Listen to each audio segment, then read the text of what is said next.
China just put a flying car on the market for $4,937.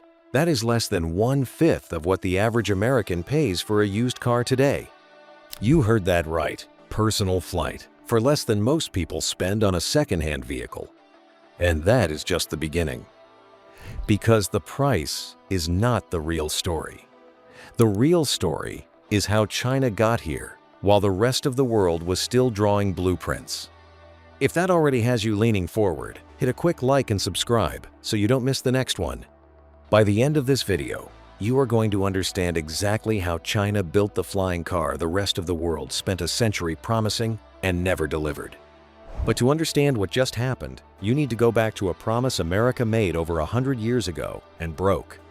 The 100-year broken promise. America has been promised flying cars since 1917. That is not a typo. 109 years of promises. 109 years of concept art, investor decks, and headlines that never turned into products you could actually buy. The first serious prototype flew in 1946. A man named Waldo Waterman built a 3-wheeled aircraft that could take off from a runway and drive on a road. Magazines called it the future. The future never shipped. Then came the moment that should have changed everything. In 2012, a Massachusetts company called Terrafugia completed its first successful test flight, a flying car, actually flying. The same year, Tesla launched the Model S. 2 companies, 2 impossible-sounding products, 2 shots at rewriting transportation history. You know what happened next. Tesla became the most valuable car company on Earth. At its peak, Tesla's market cap crossed $1 trillion, roughly the entire GDP of the Netherlands. Terrafugia never launched a single consumer product. The company was quietly acquired by a Chinese firm in 2017, and most Americans never noticed. And yet the detail that changes everything is the one most people skip right past. That contrasts Tesla succeeding while Terrafugia disappeared is not a story about one company failing. It is a story about where the world was paying attention. While America's best engineers were chasing electric cars, China was watching, taking notes, asking a different question entirely. Not, how do we make cars cleaner? But, how do we make cars fly? Think of it like a chess game, where one player is staring at the middle of the board and the other is already thinking 6 moves ahead. America was brilliant at the middle of the board. China had already decided the middle of the board was not where the game would be won. Here is what makes this so hard to believe in hindsight. China did not stumble into the flying car race. The government identified low-altitude aviation, everything flying below 3,000 feet, as a national economic priority. They funded it. They built the regulatory framework around it. They trained engineers for it. And they did all of this while the Western world was still debating whether flying cars were science fiction. By 2023, while American companies were still running test flights and filing certification paperwork, China had already certified the world's first autonomous flying taxi for commercial operation. Certified, flying, carrying paying passengers. Not in a lab, not in a press release, in the sky above Guangzhou. The price tag of $4,937 did not come from nowhere. It is the result of a decade of infrastructure, manufacturing scale, and government commitment that no Western company could replicate overnight. And that was just the entry-level product. What China actually built, the full portfolio of flying vehicles already operating, already pre-sold, already in production, is something that makes the price tag look like the least surprising part of the story. What you're actually buying. When you hear flying car for under $5,000, your brain fills in the picture automatically. A cockpit, a joystick, open sky, you in control. Here is what you actually get. The vehicle that started this entire revolution is called the EHang EH-216-S. It seats 2 passengers. It flies itself. And when you climb inside, you will notice something immediately. There is no joystick. There are no controls. There is no instrument panel. The cabin looks less like a cockpit and more like a very small passenger pod, because that is exactly what it is. You are not the pilot. You were never going to be the pilot. Think of it like an elevator. When you step into one, you do not control the cables, the motor, or the speed. You press a button and trust the system completely. The EHang EH-216-S works on exactly the same principle. You get in. You select your destination from a fixed set of approved routes. And a ground-based AI system manages everything: altitude, navigation, speed, landing from a control center on the ground below you. And here is where it gets uncomfortable. There is no override, no emergency joystick, no manual control you can grab if something feels wrong mid-flight. The entire journey is handled by the system, from the moment the rotors spin up to the moment the skids touch down. You are, for the full duration of the flight, a passenger in the most literal sense of the word. Most people, when they hear that, take a small step back. But the detail that flips the entire conversation is hiding in the certification record. In October 2023, the EHang EH-216-S became the first eVTOL aircraft in history to receive full-type certification from China's Civil Aviation Administration, not a test permit, not a research exemption, a full commercial certification, the same category of approval a commercial airliner has to earn before it carries a single paying passenger. From that moment, it went to work. Tourism flights in Guangzhou, short-range transit routes in Hefei, real passengers, real tickets, real flights happening right now, today, while you are watching this video. Over 300 units have already been sold. That is not a pre-order figure. That is not a waitlist number. Those are delivered, certified, flying vehicles operating in the real world. Here is the part nobody talks about. The passengers climbing into these pods are not nervous test volunteers. They are not engineers or company employees logging mandatory hours. They are ordinary people, tourists, commuters, curious travelers who looked at an autonomous flying pod with zero controls and said, yes. They climbed in, they flew, they landed, and they did it again. That single fact tells you more about where this technology actually stands than any specification sheet ever could. The trust is already there. The public has already decided. China did not just build a flying car. It built a flying car that ordinary people willingly get inside. The $4,937 personal eVTOL making headlines today was not built from scratch. It was built on the back of every certification battle, every public trust milestone, and every manufacturing lesson the EHang program spent years earning the hard way. But that journey, the decade of grinding, failing, and outpacing every Western competitor who had a head start, is a story most people have never heard in full. And it is the only reason China is standing here while everyone else is still watching from the ground. The decade of failure that made this possible. Picture the graveyard first. Terrafugia, founded in 2006 by MIT graduates, backed by serious money, gone before it ever sold a single unit to a single customer. Lilium, the German eVTOL startup that raised over $1 billion, roughly the annual GDP of a small Pacific Island nation, filed for bankruptcy in 2024. Archer Aviation, still waiting for FAA certification as of today. Joby Aviation, still waiting. Whisk Aero, still waiting. The Western flying car industry did not fail quietly.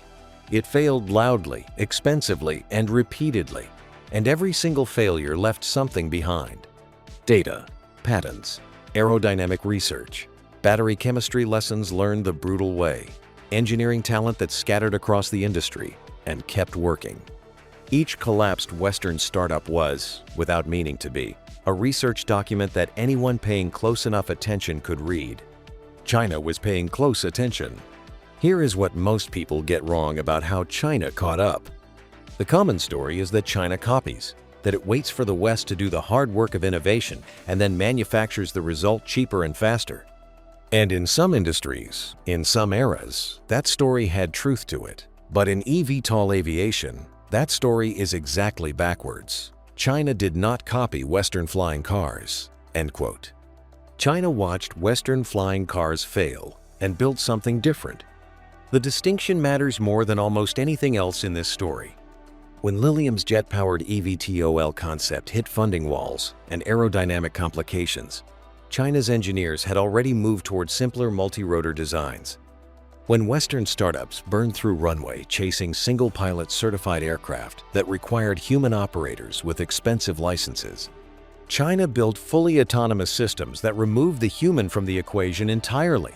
When American companies spent years negotiating with the FAA over certification frameworks that did not yet exist, China's Civil Aviation Administration was actively building those frameworks in parallel with the aircraft they were designed to certify. Think of it like two builders constructing houses on the same street. The Western builder starts with the most ambitious blueprint imaginable, a 10-story structure with custom everything. The Chinese builder watches the foundation crack on that project, then builds a solid 4-story structure that passes inspection on the first attempt. The Western builder is still on the 4th floor. The Chinese builder is already renting out every unit. Here is the brutal catch that Western analysts still do not fully reckon with. China did not just build aircraft. It built the entire supply chain underneath them. Carbon fiber manufacturing scaled to a cost per kilogram that Western aerospace companies cannot match. Battery cell production for eVTOL applications running at a volume that pushes unit costs down year after year. Autonomous flight software developed inside a regulatory environment that actively encouraged testing over public areas, generating real-world flight data that Western companies are legally prevented from collecting at the same scale. By 2023, China had more than 30 active eVTOL companies funded and scaling simultaneously. 30. That is not 30 companies competing for the same slice of market. That is 30 companies generating 30 parallel streams of engineering progress, feeding lessons into an ecosystem that kept getting cheaper and smarter with every passing quarter. No single Western company could compete with that. No collection of Western companies working separately inside separate regulatory environments could compete with that either. And here is where the story shifts from impressive to genuinely historic.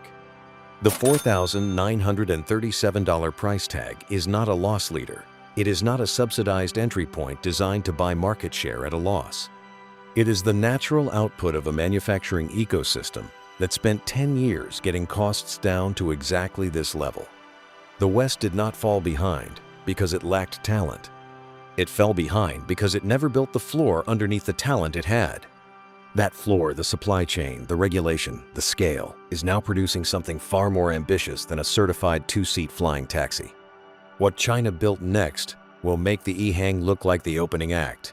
And the country it chose to prove that point was not China. The regulatory maze nobody warned you about. So you want to buy one?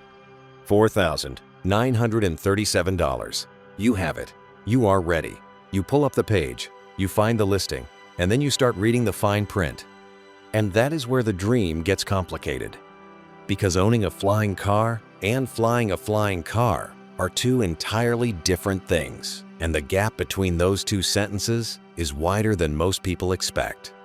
But personal flight comes with a catch nobody warned you about. The sky is not empty. It is one of the most tightly managed spaces on Earth.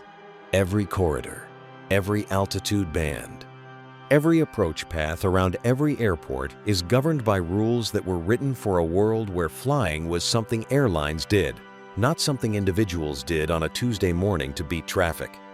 Those rules were not designed with a $4,937 personal eVTOL in mind, and rewriting them is not a weekend project.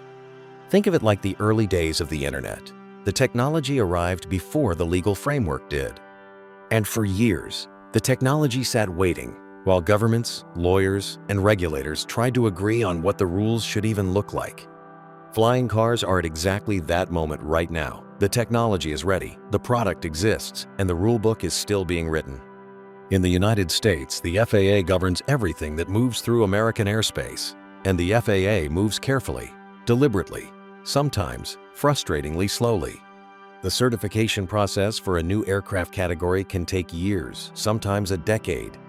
American eVTOL companies like Joby and Archer have been navigating that process since the early 2020s and are still not carrying paying passengers today. China solved this differently. The Civil Aviation Administration of China did not wait for the aircraft to arrive before building the framework. It built the framework alongside the aircraft. By the time the EHang EH-216-S was ready for certification, the rulebook it needed to pass already existed. That is not an accident. That is a deliberate policy decision made years in advance. And then Japan did something that changed the entire equation. When AutoFlight's Prosperity 1 eVTOL completed demonstration flights connecting 3 Japanese islands whose aging coastal infrastructure had no road solution and no affordable ferry alternative Japan's, regulators did not look away. They leaned in. A Chinese flying car solving a transport problem that Japanese infrastructure could not solve on its own is not a footnote. It is a signal. The nations moving fastest toward open eVTOL airspace share one thing in common. They have transport problems that traditional infrastructure cannot fix cheaply or quickly. Islands, mountain regions, aging road networks, sprawling cities where building new rail lines costs billions and takes decades. The regulatory maze is real, but it is not the same maze in every country. And the countries clearing it fastest are not the ones you would expect. If this is already surprising you, the next part is going to be even harder to believe. Hit subscribe so you are there when we cover what comes next, which makes the question of who is actually buying these aircraft and why the most important question in this entire story, because the first customers are not who you think they are. Who's actually buying it and why that changes everything? When a technology this new hits the market, the first customers tell you everything. Not about the product, about where the product is actually going. The first customers of the automobile were not commuters. They were farmers, doctors, and rural delivery services people with a specific problem that the horse could no longer solve fast enough. History repeats. So who is writing the first checks for Chinese flying cars? Not thrill seekers, not tech billionaires. The first serious buyers are logistics operators running cargo across terrain roads cannot cross efficiently. Rural emergency services in mountainous provinces where a flying response vehicle cuts arrival time from 40 minutes to 4. Infrastructure inspection contractors who need eyes above power lines and pipelines without the cost of a helicopter. Read that list again slowly. Every category has one thing in common. These are buyers with a budget, a specific operational problem, and zero interest in waiting for the technology to mature further. They are not buying a flying car because it is exciting. They are buying it because it is the cheapest solution to an expensive problem they already have. Here is what makes this so significant. When early customers are operators rather than consumers, the technology gets tested harder and faster than any lab program could replicate. A logistics operator flying cargo routes 6 days a week generates more real-world engineering data in 6 months than a test program generates in 3 years. Over 300 EHang units in active commercial operation means over 300 aircraft accumulating flight hours and feeding improvement loops back to the engineering team in real time. And yet the Western press has almost entirely missed what this actually means. Institutional buyers do not just buy products, they build dependency. A logistics company that restructures its mountain delivery network around autonomous flying vehicles does not switch platforms when a Western competitor eventually shows up. The routes are built. The ground infrastructure is in place. The switch cost is enormous. China is not just selling flying cars. It is selling the infrastructure lock-in that comes with them. And that lock-in is about to get dramatically more powerful. Because nearly 5,000 people have already pre-ordered a single product, not the $4,937 personal unit, but something so ambitious, it rewrote what the words flying car actually mean. The Xpeng Land Aircraft Carrier, the product that changed everything. Nearly 5,000 pre-orders, real deposits, real names, for a vehicle most of the Western world has never heard of. For context, 5,000 units is roughly the entire annual global production volume of Lamborghini. Every model, every market, 1 full year. The vehicle is called the XPeng Land Aircraft Carrier, and the name is a literal description of what it does. There is a ground module, a full-size electric vehicle that drives on normal roads. And there is a flying module, a 6-propeller electric aircraft that sits on top during transit, detaches when you are ready to fly, lifts off vertically, then folds back down and reattaches when the flight is done. The entire process takes 5 minutes. That is the demonstrated, publicly filmed time from landing to road ready, roughly as long as it takes to fill a tank of petrol. Here is the problem every flying car company in history broke apart on. The things that make a vehicle good at flying make it terrible at driving, and vice versa. Xpeng solved it by not trying to make one vehicle do both things perfectly. They made 2 vehicles, each optimized for its own environment, that connect on demand. The ground module delivers roughly 500 miles of driving range. 500 miles is the distance from New York City to Detroit. The price is where this story breaks open. Under $280,000. A comparable light helicopter costs between $250,000 and $500,000 to purchase, then requires a licensed pilot, a helipad, and between $100 and $300 per flight hour to operate. The Land Aircraft Carrier undercuts that entire proposition, drives on a normal road, and parks in a standard space. The factory is already built in Guangzhou with an annual capacity of 10,000 units. 10,000 flying vehicles per year is more than the entire Western world has ever certified in its history of attempting to build them. But the Land Aircraft Carrier is not the ceiling of what China built. While the world was absorbing the shock of a foldable flying car with 5,000 pre-orders, another Chinese company unveiled something so large it forced the entire industry to recalibrate what personal aviation actually means and who it is actually for. The sky isn't the limit, it's just the beginning. In February 2026, a Chinese company called AutoFlight unveiled the Matrix. 5 tons of aircraft, a wingspan of 66 feet wider than the width of a standard American highway lane, times 3. 10 passengers, fully electric. The largest eVTOL ever built.